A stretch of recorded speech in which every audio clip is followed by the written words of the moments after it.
नमस्कार दोस्तों, welcome to पाठशाला ऑफ सिविल इंजीनियरिंग। मेरा नाम हर्ष प्रताप सिंह है।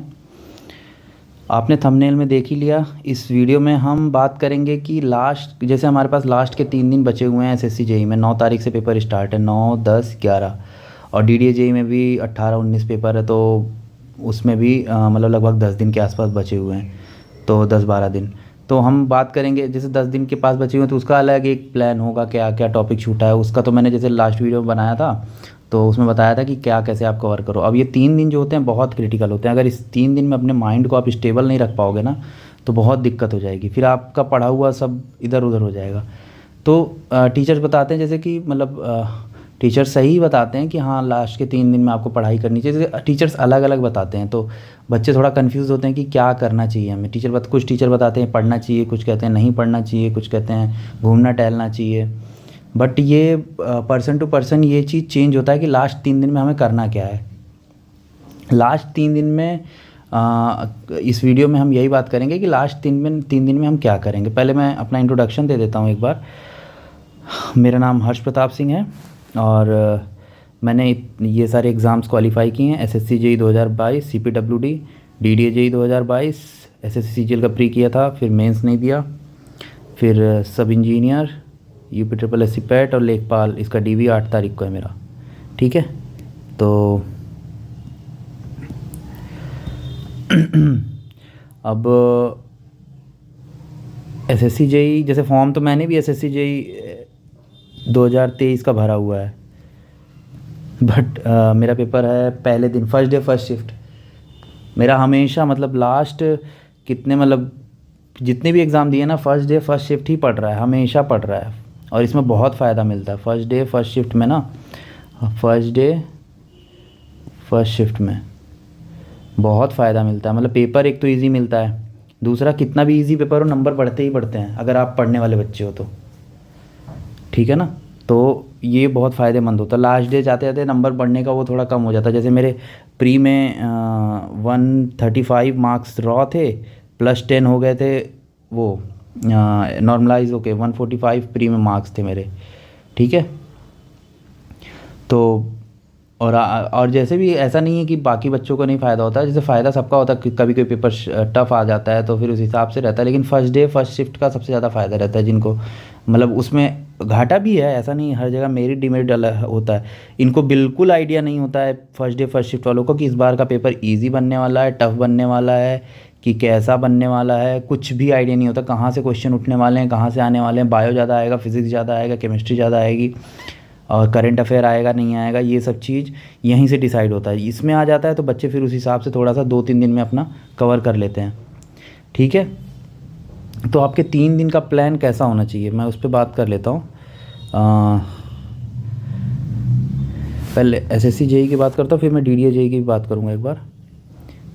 एसएससी जेई 2023, ठीक है ना।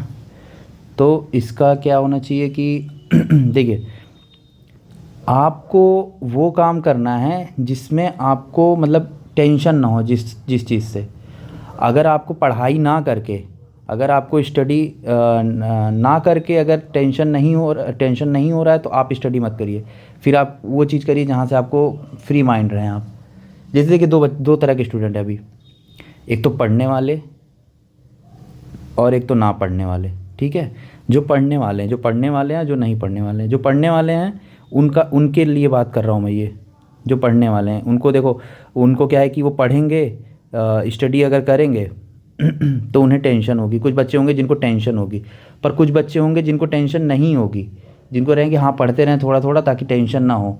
टेस्ट वगैरह के चक्कर में आप ज़्यादा मत पढ़िए आप। हाँ, अगर आप इतना वो हैं, अगर आपके पास एक्सपीरियंस है तो आप दीजिए, नहीं तो अगर आप फ्रेशर हैं मतलब पहली या दूसरी बार ही टेस्ट देने जा रहे हैं तो शायद मत दीजिए मेरे हिसाब से टेस्ट। अगर आप 2-3 बार पेपर दे चुके हैं अगर, तो आप टेस्ट देते रहिए अभी। क्योंकि और सबसे जो उनके लिए पुराने बच्चों के लिए ये कहूँगा कि आप टेस्ट दीजिए। जैसे आपका पेपर 7:30 बजे से है सुबह, तो आप सुबह उठ के 7:30 बजे ही टेस्ट दीजिए, वो चीज़ सही है। उस टाइम पे आप अगर 2-3 टेस्ट दे लेते हो ना वो बढ़िया रहेगा। अगर आपको जैसे आपको अपने ऊपर कॉन्फिडेंस है तो भी आप टेस्ट दे सकते हैं, कोई दिक्कत नहीं है। लेकिन अगर टेस्ट में नंबर कम आ गया तो फिर कॉन्फिडेंस लो हो सकता है। ये चीज़ अपने दिमाग में रखिएगा कि नंबर से ज़्यादा वो नहीं, बस आपको प्रैक्टिस पे ध्यान देना है। नंबर आप देखिए ही मत कितना आया आपका नंबर, ठीक है ना। अगर आप देखिए, आप फिर पढ़ाई अगर कर रहे हैं, अगर आपको टेंशन हो रही है उससे तो पढ़ाई मत करिए। अगर टेंशन नहीं हो रही तो आप पढ़ाई करिए, ऐसा नहीं कि आपको पढ़ाई नहीं करना है, ठीक है। पढ़ाई करते रहिए, छोटी छोटी चीज़ें जो इंपॉर्टेंट हैं जो आती हैं उनको पढ़ते रहिए। और दूसरे टाइप के जो बच्चे हैं जिन्होंने अभी तक ज़्यादा कुछ नहीं पढ़ा है, मतलब हाँ उन्होंने लेट स्टार्ट किया, उनको टाइम नहीं मिला है, वो आप आराम से पढ़ते रहिए, आपको कोई दिक्कत नहीं है। आपको अगले एसएससी जेईई के लिए भी तैयार रहना है हमेशा, कि ऐसा नहीं है कि यही है आपका, आपने लेट स्टार्ट किया है तो आपको अगले एसएससी जेईई के लिए या फिर अगले राजस्थान जेईई जो भी एग्ज़ाम आने वाला है उसके लिए रेडी रहना है। तो आप पढ़ाई मत छोड़ दीजिएगा कि नहीं लास्ट के पेपर हैं तो मैं अभी सब छोड़ के बैठा, आपको नहीं छोड़ना है। ये चीज़ उनके लिए जो पिछले मतलब काफ़ी साल मतलब सालों से तैयारी कर रहे हैं या फिर इन डेडिकेटेड 1 साल से तैयारी कर रहे हैं एसएससी जेईई 2023 के लिए, ठीक है, या फिर पिछले 2022 में जो बच्चे नहीं हो पाए हैं, ठीक है ना। ये उनके लिए होता है कि हाँ थोड़ा सा आराम कर लें बच्चे, कि हाँ अपना माइंड को मतलब नर्वस सिस्टम बढ़िया से काम करने लगे उनका, ठीक है ना।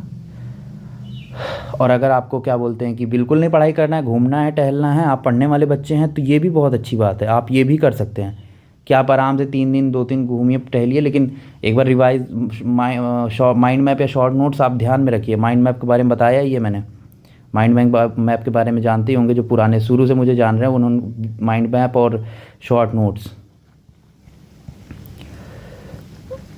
ये दोनों लोग ये दोनों के बारे में मैंने पुरानी वीडियोस में डिस्कस किया है। अब मैं अगले जो प्रिपरेशन जो नया एग्ज़ाम एडवर्टीज़मेंट वगैरह आएगा तो फिर मैं इसके बारे में दोबारा से बताऊंगा, अभी इसके बारे में नहीं बता रहा, ठीक है। आपको ऐसे पढ़ाई करना है और बिल्कुल टेंशन नहीं लेना है। पहली बात, अब आपके पास अगर आप क्वेश्चन सॉल्व करेंगे ना, तो जैसे नए क्वेश्चन अगर या फिर ऐसे कुछ आएंगे तो आपके पास 2 तरह के क्वेश्चन होंगे। एक क्वेश्चन जो आपको आ रहा होगा, एक क्वेश्चन जो नहीं आ रहा होगा। ये क्वेश्चंस की प्रोबेबिलिटी हो मतलब ये क्वेश्चन आपके सामने जो पढ़ेंगे वो मुश्किल से मुश्किल 20% होंगे। एक एवरेज बच्चे की बात कर रहा हूँ, टॉपर की बात नहीं कर रहा हूँ। एवरेज बच्चा जो मेहनत कर रहा है ठीक ठाक 8 घंटे 6 से 8 घंटे पढ़ रहा है, और ये क्वेश्चन की प्रोबेबिलिटी मतलब 80% होगी अप्रॉक्स, ठीक। तो आप ये मान के चलिए ये 20% वाले जो क्वेश्चन होते हैं ना, इनसे आने की प्रोबेबिलिटी बहुत कम होती है। इनसे आने की प्रोबेबिलिटी 1% भी नहीं होती, 1% से भी कम होती है, ठीक है ना। 1% से भी कम होती है इनसे आने की प्रोबेबिलिटी। तो आप इसके चक्कर में मत पड़िए कि नहीं मुझे ये नहीं आ रहा है, इससे आने की प्रोबेबिलिटी सबसे ज़्यादा होती है, ये 80%। आपका 80% पेपर यहीं से बनना है, वो जो 80 क्या 90% पेपर यहीं से बनना है आपका, 90%। और ये जो 10 क्वेश्चन बचेंगे वो यहाँ से थोड़ा बहुत, नहीं तो आपके अनटच टॉपिक जो आप सुने भी नहीं होंगे वहाँ से क्वेश्चन आ जाएंगे। वो तो ऐसे आते ही हैं क्वेश्चन, ऐसा नहीं है किसी को 100 के 100 क्वेश्चन आते होंगे। सिविल इंजीनियरिंग की बात कर रहा हूँ, ठीक है ना। तो अब जैसे मेरे को जो टेंशन होता था वो चाहता हूँ कि वो टेंशन आप लोगों को ना हो। मेरे को ये होता था बार बार कि यार ये नहीं आ रहा है मेरे को, ये टॉपिक छूट गया, टॉपिक 1 छूट गया, टॉपिक 2 छूट गया, 3 छूट गया। तो ये आप ध्यान, मैं जब सर ने बताया तब मैंने ये सोचा कि हाँ यार यहाँ से इन टॉपिक से क्वेश्चन नहीं आने वाला, मैं ये मान के जाता था और नहीं आता था। और आता भी था तो मुझे पता नहीं होता था कि वहाँ से आया है, क्योंकि मैं उस टॉपिक को ज़्यादा अच्छे से जानता नहीं था, ठीक है ना। अब इन 1 2 3 टॉपिक्स पे आपको नहीं अटकना है, ठीक ना। अब इसका टाइम गया, अब आपको बिल्कुल फ्रेश माइंड से जो आता है उसी को रिवाइज़ कर लेना है थोड़ा सा। जैसे कोडल प्रोविज़न आपको रिवाइज, ये भी अभी बाद बताता हूँ ये आपको कि रिवाइज़ क्या क्या करना है। सब्जेक्ट वाइज बता देता हूँ कि आपको एक बार रिवाइज़ क्या करके जाओगे, ठीक है ना। इन सब क्वेश्चंस के चक्कर में आप मत पड़िए बिल्कुल भी। अगर आप इन क्वेश्चन के चक्कर में पढ़ेंगे तो आप फंस जाएंगे, फिर आपका पेपर ख़राब हो जाएगा कि अरे मुझे ये भी नहीं आता वो भी नहीं आता। जैसे हाइड्रोलॉजी और इरिगेशन में बहुत सारे टॉपिक अभी आप देखोगे यूथ के ना, बहुत मतलब सब क्वेश्चंस होंगे। अगर आप अभी यूथ उठा लोगे ना तो आपको समझ में नहीं आएगा टॉपिक कहाँ से है कैसे है, कुछ समझ में नहीं आता उसमें। बहुत सारे हाइड्रोलॉजी में बहुत बड़ा टॉपिक दिया हुआ है, तो वो सब मत करो, ठीक है। हाइड्रोलॉजी में मैंने यूथ से बहुत कम ही सॉल्व किया, 2 ही 3 चैप्टर ही सॉल्व किया, ठीक है ना। अब मैं बता देता हूँ एक बार कि आप क्या क्या रिवाइज़ करके जाओ, एक बार ज़रूर से रिवाइज़ करके जाओ।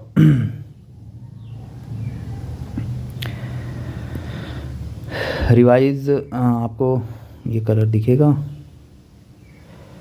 रेड कलर लगा लेता हूँ, ये दिखेगा। देखिए जैसे आरसीसी, ये ज़रूर रिवाइज़ करके जाइए। आरसीसी में कोडल प्रोविजंस,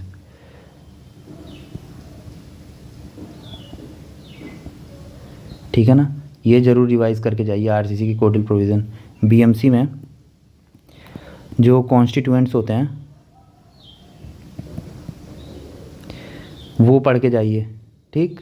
बीएमसी में कॉन्स्टिट्यूएंट्स पढ़ के जाइए, जो जैसे पेंट, सीमेंट, ठीक, ब्रिक। पेंट से आजकल ज़्यादा क्वेश्चन आ रहे हैं, इस पर थोड़ा सा देख लीजिएगा आप पेंट, ठीक ना, इसलिए पेंट मैंने ऊपर लिखा है। कंक्रीट वगैरह, तो इसमें जो कोडल प्रोविज़न कंक्रीट में जैसे होता है कि कितने मीटर ऊपर से कंक्रीट गिराया जाए या फिर 1.5 मीटर ऊपर से, ये सब चीज़ एक बार देख के आप जाना, आपके नोट्स में होगा ये सब पढ़ा हुआ, ठीक है ना। और एफएम में एक तो वो देख लेना आप, डायमेंशन, मतलब वो डायमेंशन बोल रहा हूँ, नंबर, जो नंबर होते हैं, रेनॉल्ड नंबर, रेनॉल्ड, फ्राउड, ये जो आता है, इससे जो क्वेश्चन आते हैं कि कौन सा नंबर किस फोर्स के लिए होता है और उसका फॉर्मूला होता है, एक बार आप देख लेना, यहाँ से क्वेश्चन आ सकता है, ठीक है ना। और टरबाइन, जैसे बहुत बच्चों का मशीन एचएम जो होता है एफएम में, ये सिविल वालों का बहुत वीक होता है, तो इसके चक्कर में मन ना पढ़ें तो ज़्यादा बढ़िया रहेगा, अगर आपने नहीं पढ़ा है तो। बाकी अगर पढ़ा है तो एक बार आप रिवाइज़ करके जा सकते हैं, कुछ नहीं, जो छोटे छोटे फॉर्मूले होते हैं उन्हीं से क्वेश्चन आने वाला है, ठीक है ना। और एक वो डायमेंशन एनालिसिस का जो होता है वो देख लेना आप, ठीक। सोम में वो 3 फॉर्मूले जो हैं बेसिक प्रॉपर्टीज़, इसी से सबसे ज़्यादा क्वेश्चन आएगा सोम में। प्रॉपर्टीज़ पढ़ लेना आप, ठीक है। प्रॉपर्टीज़ पढ़ने के बाद आप बेंडिंग इक्वेशन, टॉर्जन इक्वेशन देख लेना, ये सब चीज़ देख लेना। और वो जो लास्ट के जो पढ़े हुए हैं थिन और थिक सिलेंडर वाला जो वो है, वो चीज़ आप देख के जाना। मोहर सर्कल एक बार देख लेना कि क्या, कैसे, कब डबल हो जाता है, मोहर सर्कल में आने के बाद डबल क्यों हो जाता है, वो वाला फॉर्मूला जो है, 2 फॉर्मूला है, प्रिंसिपल स्ट्रेस का और वो जो स्ट्रेस निकालने वाला फॉर्मूला है, वो सब देख लेना, एक बार देख के जाना, ठीक है। और कौन से सब्जेक्ट बचे आपके? एस्टिमेशन सबसे ज़्यादा ये इम्पॉर्टेंट है अभी फ़िलहाल, अभी के सिनेरियो से देखा जाए तो सबसे ज़्यादा इम्पॉर्टेंट ये एस्टिमेशन एंड कॉस्टिंग। इसका देख के सारे टेबल रट के बढ़िया से जाना, प्लिंथ एरिया क्या होता है और क्या बोलते हैं, कोर्ट यार्ड किस में होता है, किस में कोर्ट यार्ड हटा देते हैं और किस में वॉल की विड्थ लेते हैं, ये सब चीज़ एक बार देख लेना। और वैल्यूएशन वाला देख लेना कि किस में कितने मीटर स्क्वायर तक को आप इंक्लूड करेंगे, कितने मीटर स्क्वायर तक को इंक्लूड नहीं करेंगे, ये सब चीज़ देख लेना। प्लास्टरिंग में, अर्थ वर्क में, सब में चीज़ में। एस्टिमेशन में ऐसे, एस्टिमेशन तो आपको पूरा रिवाइज करके जाना, ये पूरा कोडल टाइप ही है, ठीक है ना, ये रटने वाला चैप्टर है। इन्वायरमेंट देख लेते हैं। इन्वायरमेंट 1 में इस पे ही ज़्यादा ध्यान देना आप, ठीक है। इन्वायरमेंट 1 में जो थोड़े जो डिज़ाइन स्टेप्स हैं, उनके स्टेप्स मतलब उनके जो कोड्स हैं कि हाँ इतना मीटर गहरा होना चाहिए सेडिमेंटेशन टैंक, हाँ ये इतना होना चाहिए, इतना होना चाहिए, ये चीज़ अपने नोट से एक बार देख लेना। और इन्वायरमेंट 2 में ज़्यादा कुछ नहीं, बस एक तो सेप्टिक टैंक और एक क्या बोलते हैं कि इम्हॉफ टैंक, इसके बारे में थोड़ा सा देख लेना। हाँ ये सेटलेबल सॉलिड के लिए करता है, इससे क्वेश्चन आया हुआ है ना, इसलिए मैं बोल रहा हूँ। और सेप्टिक टैंक के बारे में कि हाँ इसकी विड्थ कितनी होनी चाहिए, वॉल की मैक्सिमम, ये सब चीज़ें, इससे क्वेश्चन आया हुआ है, ये चीज़ एक बार देख जाना आप, ठीक है ना। इन्वायरमेंट ये हो गया आपका। अब इन्वायरमेंट के बाद और कौन सा सब्जेक्ट बच रहा है? सोम एफएम हो गया सब। कंस्ट्रक्शन टेक्नोलॉजी तो आपके बीएमसी में इंक्लूड हो जाता है, इस पे ज़्यादा ध्यान देने की ज़रूरत नहीं है, ठीक है ना। हाँ पढ़ लेना अगर पढ़ पाओ तो, क्योंकि इसी में सीपीएम पार्ट भी आ जाएगा। सीपीएम पार्ट एक बार देख के जाना, मतलब आता तो नहीं है क्वेश्चन, पर देख के जाना क्या जाता है, देख लेना एक बार। रिवाइज़ नहीं करना है आपको, ऊपर से देख लेना थोड़ा सा। सीपीएम का फुल फॉर्म क्या होता है, पर्ट का फुल फॉर्म क्या होता है, ये कब पहली बार यूज़ हुआ था, कहाँ पे यूज़ हुआ था, ये बस यही चीज़ देखना है। इसमें कोडल प्रोविज़न कुछ भी नहीं याद करना है, एक बार आप देख लेना कहाँ पे ये अमेरिका में पर्ट यूज़ हुआ था, ये इंग्लैंड यूरोप में यूज़ हुआ था सीपीएम, ऐसा चीज़ करके जो है। और सब्जेक्ट के नाम ही भूल गया मेरे को, एक मिनट। स्ट्रक्चरल इंजीनियरिंग में आपको सिर्फ डिटरमिनेसी और इनडिटरमिनेसी देख के जाना है, ठीक है ना। उसके अलावा कुछ नहीं थे। काइनेमेटिक और स्टैटिक दोनों देख लेना, वहाँ से एक क्वेश्चन आएगा, ठीक ना। और सबसे मेन सब्जेक्ट तो मैं भूल ही रहा हूँ, सॉयल। सॉयल मतलब आप इसको तो अच्छे से देख के जाना। सॉयल का पहला चैप्टर, वहाँ के जो सारे छोटे छोटे फॉर्मूले, वहाँ से एक क्वेश्चन 2 क्वेश्चन देखने को मिलेगा। फाउंडेशन से एक क्वेश्चन आ सकता है, वहाँ भी अगर आप देख सकते हो, अगर आपने पढ़ रखा है तो पढ़ लेना, नहीं तो कोई नहीं। बीच के जो स्ट्रेस वगैरह हैं, परमिबिलिटी वगैरह है, ये सब सारे चैप्टर्स देख के जाना, इसमें बहुत सारे फॉर्मूले हैं, ठीक है ना। फिर आगे ट्रांसपोर्ट। ट्रांसपोर्ट में पहले चैप्टर में ही थोड़े बहुत फॉर्मूले हैं, और ज्योमेट्रिक डिज़ाइन में आपको क्या क्या पढ़ना है, जो मतलब वर्टिकल डिज़ाइन नहीं पढ़ना है आपको, लैटरल डिज़ाइन पढ़ना है। डिज़ाइन मतलब डिज़ाइन नहीं करना है आपको, उसके जो प्रोविज़न्स है, जैसे ट्रांजिशन कर्व हो गए, और क्या बोलते हैं, ट्रांजिशन कर्व में जो जो हो गया वो चीज़ सब देख लेना। और वर्टिकल कर्व में जो ग्रेडियंट वगैरह वाला जो टेबल है, वो चीज़ एक बार देख लेना, कैसे कैसे कितना % कब होता है, ठीक है ना। वहाँ पे देख लेना, वहाँ पे आपको एक बार नज़र मार लेना। सर्वेइंग भी इम्पोर्टेंट सब्जेक्ट है, सर्वेइंग से भी काफ़ी क्वेश्चन आते हैं, तो सर्वेइंग आप एक बार देख के जाना। अब इसमें मेरे को अब टॉपिक्स याद नहीं रह गए हैं, बहुत दिन हो गया इंजीनियरिंग पढ़े हुए, 4-5 महीने हो गए, ऐसे तुरंत अर्जेंट में याद नहीं आ रहा है। और कौन से सब्जेक्ट्स हैं, ऑलमोस्ट बता ही दिया। आप ऐसे थोड़ा बहुत एक बार देख के चले जाना, जो पढ़ रखा है वहीं से आपको पढ़ना है, ज़्यादा चीज़ों पे लोड नहीं लेना है, जो आपने पढ़ा है वहीं से पेपर आएगा, ठीक है। और वीडियो थोड़ी लंबी हो रही है, इसलिए मैं आप लोग का टाइम वेस्ट नहीं करना। जो डीडीए का अगले बना दूंगा वीडियो, डीडीए से पहले एक बार बना दूंगा मैं, ठीक है ना। आप लोग अच्छे से पेपर दीजिए, ठीक। और क्या बोलते हैं, आप सबका सिलेक्शन होगा, सबका सिलेक्शन होगा। और 1 मिनट, थैंक यू।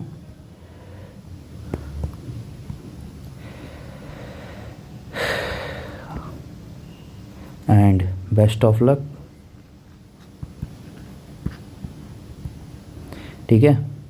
और आपने देखा ही, मेरा तो ज्वाइनिंग लेटर आ चुका है, 11 दिसंबर से ज्वाइनिंग है CPWD में, डायरेक्ट ट्रेनिंग स्टार्ट होगी। और जिसको कुछ भी कोई डाउट लेना, बाकी मैं वहाँ का एक्सपीरियंस आप लोग से शेयर करता रहूँगा। किसी को कुछ भी डाउट है, कुछ भी पूछना है तो आप ले सकते हो, ठीक है। मुझे कॉल मैसेज कर सकते हो टेलीग्राम पे, टेलीग्राम चैनल का लिंक डिस्क्रिप्शन बॉक्स में डाल देंगे। अगर वीडियो आपको पसंद आती है ना, तो आप उस पर लाइक वगैरह कर दिया करो और शेयर कर दिया करो, ताकि मुझे भी थोड़ा सा मोटिवेशन मिले, ठीक है ना। चलो ठीक है, all the best, best of luck, सबका सिलेक्शन हो मैं चाहता हूँ। Thank you.